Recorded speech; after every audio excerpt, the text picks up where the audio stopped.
Hey everybody, what's up? Another episode of Katie's Corner, even though I'm probably also going to do one tonight with the Bernie AOC stuff, but let's talk about some crazy stuff happening right now.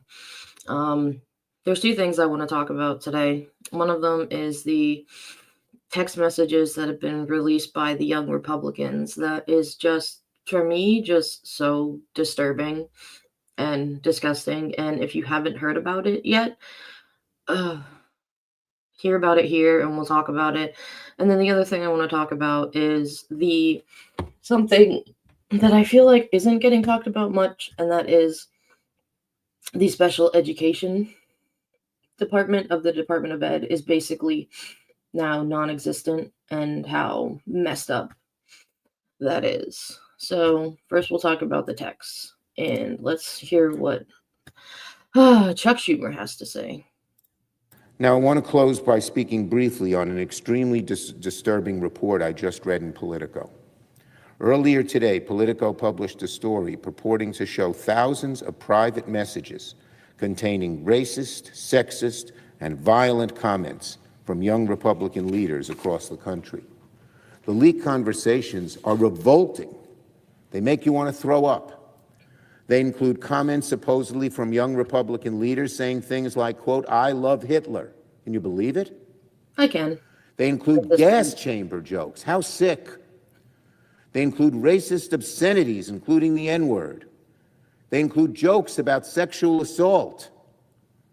Many of these individuals who have allegedly made these comments have positions of leadership in the young Republican organization. It's hard to believe. You can't make this up. And it's awful. It's revolting. It's disgusting. It's obnoxious. It's the kind of garbage the worst kinds of people say when they think no one is watching. If this report is accurate, every single Republican leader from President Trump on down, including every Republican senator, including the Republican National Committee, ought to condemn these comments swiftly and unequivocally. And the people should no longer have any position of power in any Republican organization. People who said it. At this delicate political moment, Mr. President, party leaders of all sides have an obligation to speak out against this kind of violent and vile rhetoric. Republicans, leaders cannot be silent if these sickening reports are true. I yield the floor. And here is so vile. The story. Hold on a second. Here is the story from Politico. This is just some of the examples. This is, I believe, from a Telegram chat, which is kind of like Signal. I don't know. There's too many chat things anymore. I get confused.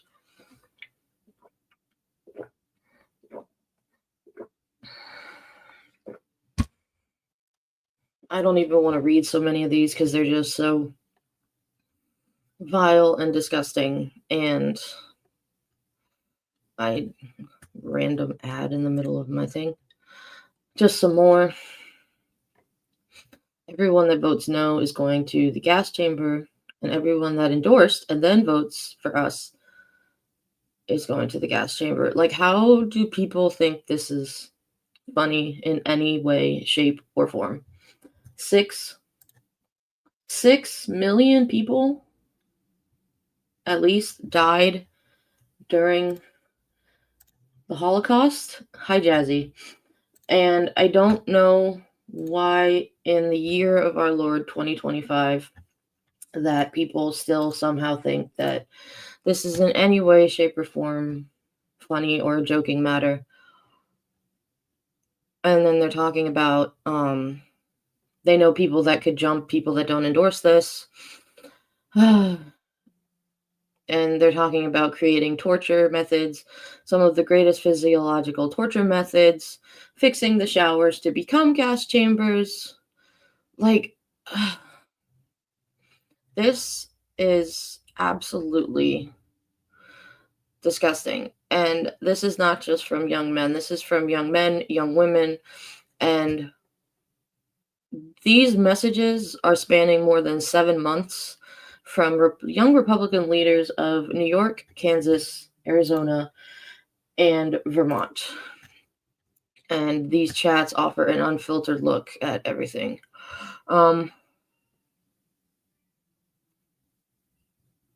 So there are some people that in this that are no longer have jobs, thank goodness now. But this is over 2,900 pages of chats shared among a dozen millennial and Gen Z Republicans from early January to mid-August. And they also joke in here about graping people and how funny it would be. And none of this is funny at all.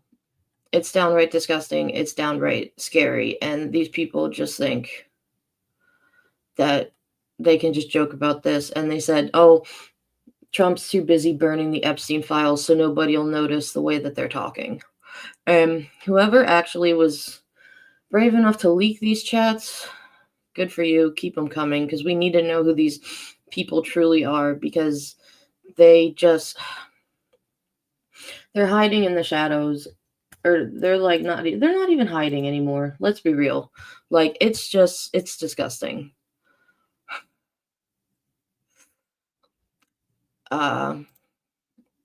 There's some people that also work in this that are in like the Small Business Administration, and it's just, you read it and it makes your stomach churn. And somebody counted that in the comments, with all of the slurs, like the F slur and the R slur and the slur when they're talking about Black people, 251 times it is used in these chats, and it is just disgusting and vile, and it hurts. Yeah, it's millennial and Gen Z, and I think millennials can go to 40, Jazzy, if I'm not mistaken. But this is sick. And they're seeking Trump's endorsement. That's the worst part. It's sick and it's vile. And every single person in anything political should just denounce this. They should absolutely denounce this right away. And Kathy Hochul has some really good views on this. It's hard to find the words to put into context that these are people who are part of a political party, one of two major political parties, and they believe in gas chambers and rape. Hold on.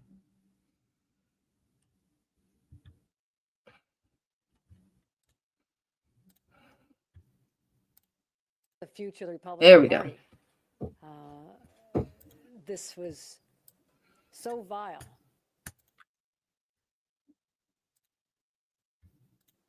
It is hard to find the words to put into context that these are people who are part of a political party, one of two major political parties, and they believe in gas chambers and rape and discrimination based on the color of people's skins. These are racist, sexist,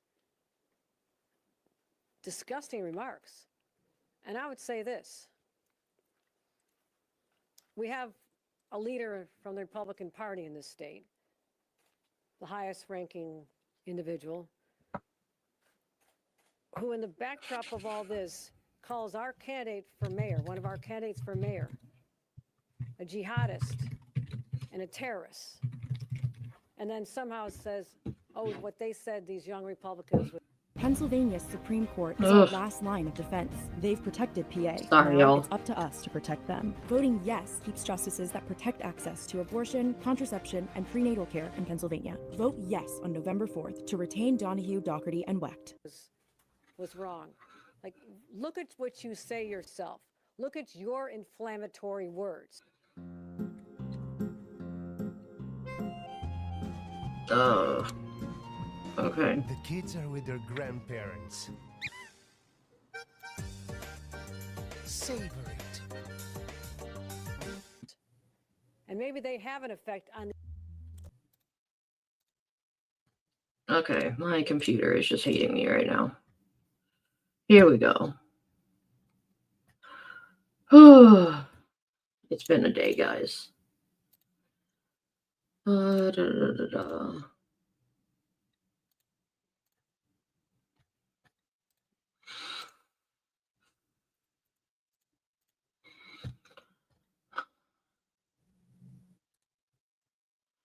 Yeah, so one of the people that was also in this was former president of the New York State Young Republicans, and he was also the chief of staff for a New York Assembly member. Like, look at these smug faces of these people, just thinking that, oh, jeez. And apparently, when this guy was on Fox 5, Politics Unusual, I'm not even going to say it, but I'll highlight it.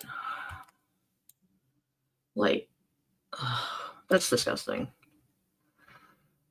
Like, this is not okay. And you have to remember, too, it wasn't just Jews that died in the Holocaust. It was anyone who supported them, anyone who didn't support the Nazi Party. Like, and of course, to the surprise of nobody, guess who didn't denounce them? And that would be one J.D. Just Dance Vance. I mean, come on. J.D. Vance tries to downplay the leaks. The leaders of young Republican groups throughout the country worried what would happen if their Telegram chats ever leaked. But they kept typing anyway. They referred to black people. I'm not going to say it. And J.D. Vance just had a different response.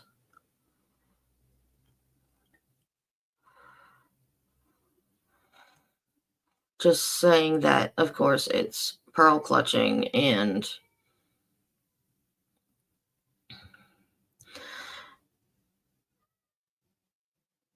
he was just saying it's pearl clutching, and his first instinct was to downplay the scandal and go after Democrats instead. Why? Stop with this hate. This hate and cruelty. It has to stop. Hey, Momo. Like, why is this even a thing? This kind of stuff, as soon as it's leaked, and if you don't denounce it right away, done. You're done. Like, do you remember when stuff like that was what it was with politics? Like, this is insane. The president should be going on TV like 10 minutes after the article popped out and be like, no, we denounce any of this. This is not America. This is insanity. And so the other thing, I found this today too, and this is true. If you think that this stuff with grape is just kind of appearing now, this is what other Republicans have said in the past. One from Texas said, it's kind of like the weather. If it's inevitable, relax and enjoy it. I'm sorry. What the actual fuck? Relax and enjoy it. You're a disgusting monster who should never be around women. If it's illegitimate, the female body has a way to shut that down. And that is from a Republican from Missouri. Are you serious? Oh, this one's great. I actually have seen this guy in real life. He came to my elementary school. Rape victims should make the best of a bad situation. Fuck you, Rick Santorum. You are a worthless piece of shit, and you were awful for Pennsylvania.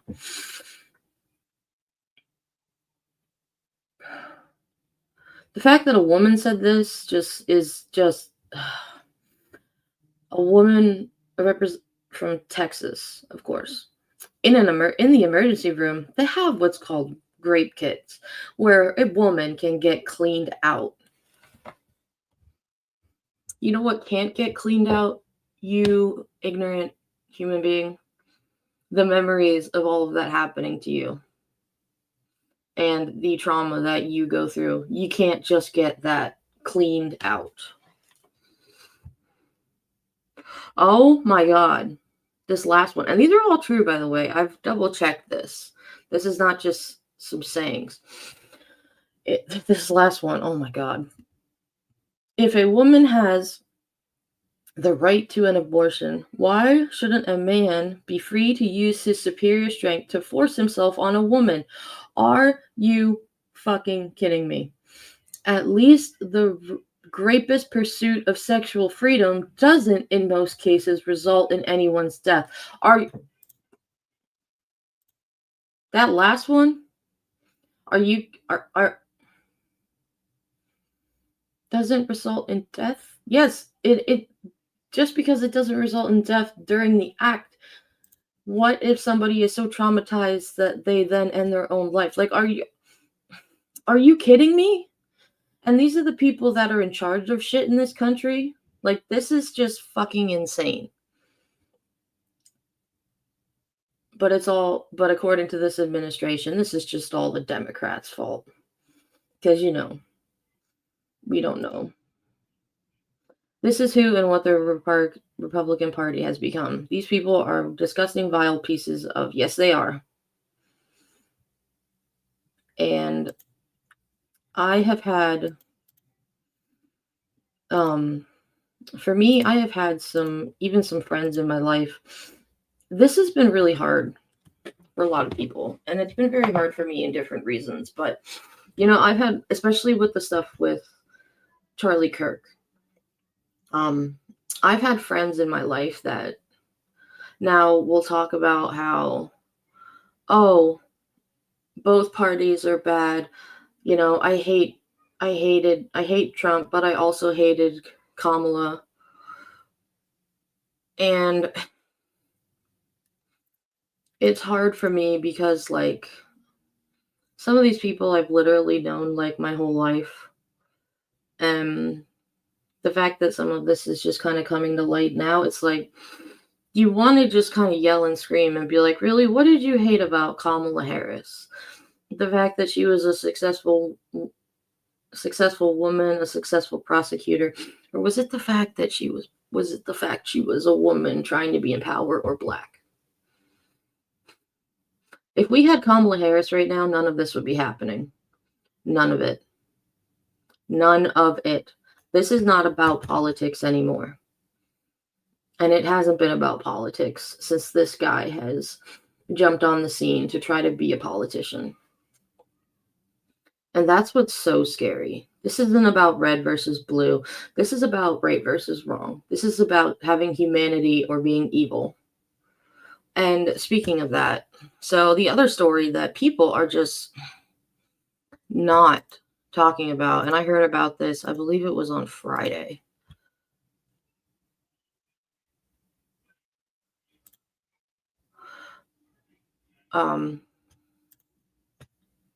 Here is the Department of Education has basically fired everybody involved in special ed. Everybody.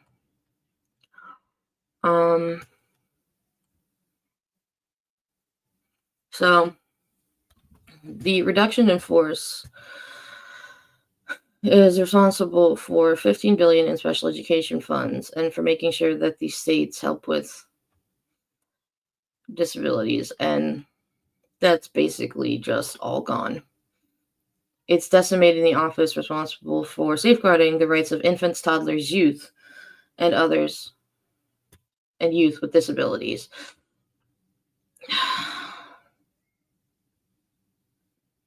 Yeah, this is why I'm talking about it, Jazzy. A lot of news places didn't hear about this. And all of the staff, minus some top officials in the Office of Special Education and Rehabilitative Services were fired.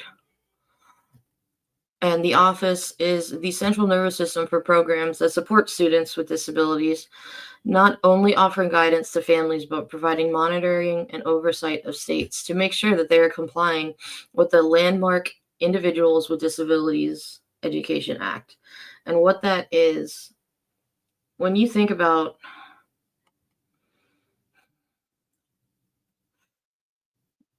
what special education does, this also includes early intervention, which my daughter took part of because she was a NICU baby and when she was born, she had to have an ECMO machine hooked up to her body. And because her heart and lungs did not want to work outside of the womb. And so what it did was it basically kept her body going, and it took the blood out of her body and put oxygen back in. So she was a little bit delayed physically because of her being in the NICU for so long. And early intervention gave us free services where a physical therapist came to our house once a week and worked with her for 2 years. And because of all of the amazing work that they did, on her second birthday, she was able to walk. And now she won't stop running. And it also offers Head Start services for preschool, and it offers the intermediate unit, which is the next step if you still need services after early intervention. And it also offers that all students cannot be denied a free and fair public education with all the special ed departments regarding kids with dyslexia and autism and life skills classes. And these cuts are going to harm 7.5 million students with disabilities across the country. 7.5 million students.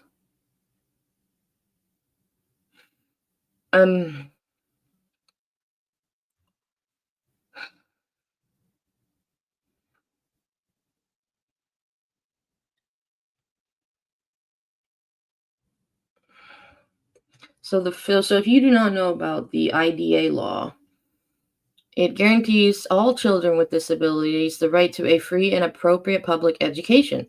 Before the law was passed, those children were often refused admission to schools, including public schools, and were housed in substandard facilities where they learned little and enjoyed few rights. IDEA is considered a civil rights law first and foremost, required states to provide special education services for children from birth to age 21, and it also funds those services. And so basically that's gone. Gutted. There's maybe like one key person in all of these things that's still there. There's no oversight to make sure all children with disabilities get the services they're entitled to. And I know for a fact, even before this and them being gutted, there were still issues because freaking RFK with his talk about autism and stuff, and it being to him basically a death sentence. Like, that's such bullshit. But even before this, one of my friends was a special education teacher for like 30 years. And she said every year it would just get harder because there would be more and more kids, but less and less help, like for her classroom or for her kids, because either the state couldn't provide it or parents just didn't care. And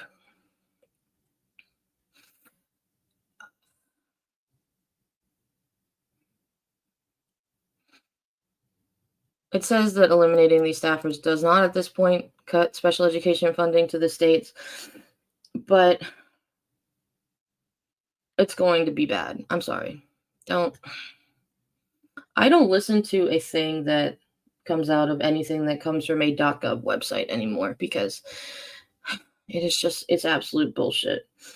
And there are some states that I know will try their best to take care of this. I know my state is one of them. I'm sure blue states are already Yes, Jazzy, teachers do have to buy their own supplies for class. It's not even that. People think that teachers' jobs is like, what is it, 8 to 3, and then they're done. And that's never true. You're a teacher like always, even in the summer. Because I grew up with one of my parents being one, and now I live with one with my husband. Like, teachers are some of the most underappreciated people ever. And I remember during COVID, like for maybe a month or two, everyone was praising teachers for how they adapted to do stuff at home. And then my husband and I were like, yeah, give that like a month or two until they start blaming you for stuff. And that was what happened. And they get shit pay, and yeah, they get summers off, but my husband doesn't because he does marching band. So I just basically realized that I don't really have a spouse between like September, like middle of August to beginning of November because he's so busy.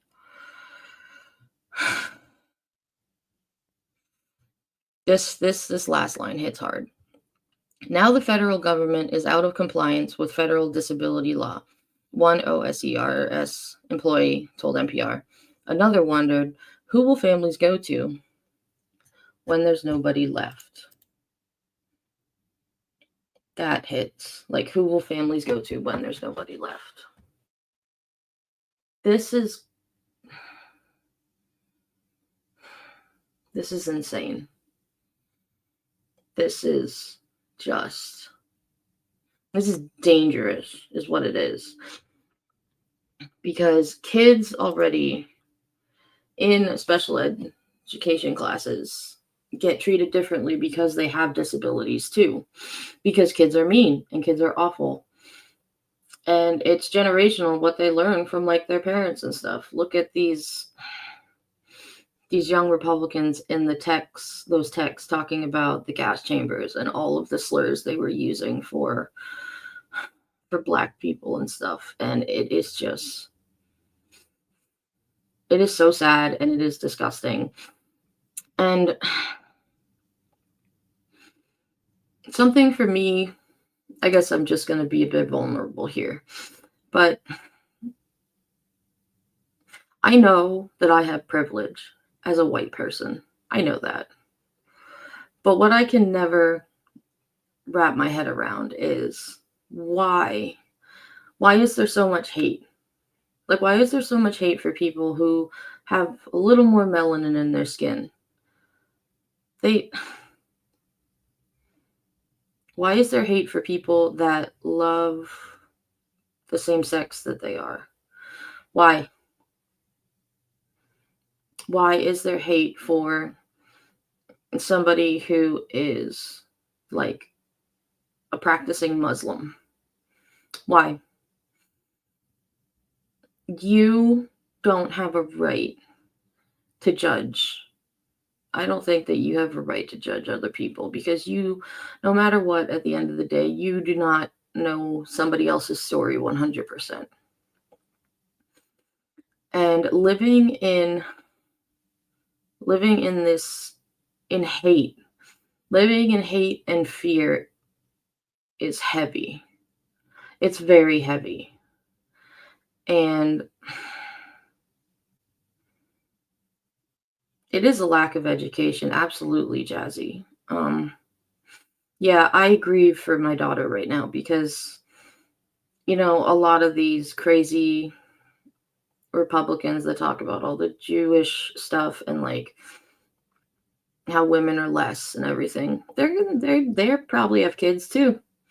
And they're probably her age. The kids are probably my daughter's age. And I'm out here now and have always been, fighting so she doesn't have to deal with some of the hardships that I've had to just deal with. As one of the big ones is just being a female in a more masculine field with playing the saxophone and some music stuff. Now, where I am now is a great place for everything that I do, and I love it. But early on in my career, when I was in grad school and when I was living in other places, it wasn't that easy.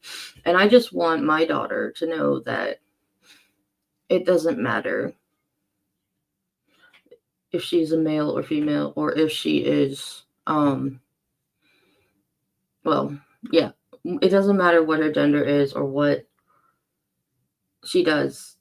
If she's the best at something, she's the best. And I never want her to doubt herself the way that for so long I doubted myself with stuff like this. And we have to stop these stigmas we have to stop the stigmas with, like with autism and people who are on the spectrum or any way neurodivergent are less than, because it's not true. It's not true. And it stems the same for people with mental health. And it stems for the same thing with like somebody's sexuality. If somebody is gay, lesbian, bi, non-binary, that's none of your business. If that makes those people feel comfortable with themselves and who they are, that's none of your business. I'm sorry. So this episode ran a little longer than I wanted it to, but take care of yourselves, y'all. Keep yourselves updated. I'm probably going to be back tonight on at 9. There's supposed to be a thing with Bernie and AOC. I'll double check on that. But if you were here, thanks for watching. I'll see y'all later.